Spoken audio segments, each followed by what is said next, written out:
Les bâtiments des anciens terrains militaires de Lagor reconvertis en lieu de squat pour un exercice coordonné police-pompiers CRS.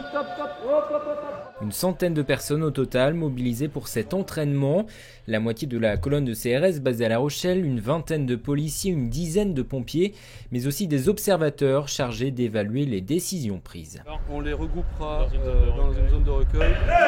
Les figurants jouent eux le rôle de squatteurs retranchés dans un bâtiment avec en guise de projectiles des balles de tennis.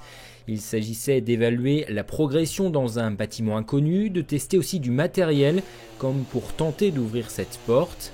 C'est l'une des premières fois que pompiers, CRS et policiers s'entraînent ensemble sur ce genre d'exercice à La Rochelle. Il est toujours important de voir comment les autres travaillent, de montrer comment nous travaillons.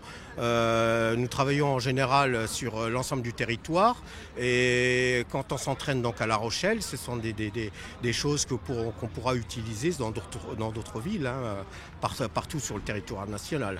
Ce type d'entraînement, les CRS y sont rompus avec des exercices 3 fois par an. En revanche, les pompiers et les policiers de La Rochelle sortent rarement sur ce genre d'intervention. Là, on est vraiment sur des exercices types qui sont d'un format tel que on ne connaît pas quasiment d'événements de ce type en Charente-Maritime.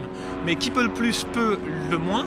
Et donc si on se prépare sur des gros événements, alors on pourra plus facilement gérer ensemble le quotidien. Un autre scénario devait être simulé à la tombée de la nuit, celui de violences urbaines avec feux de voiture et caillassage de pompiers.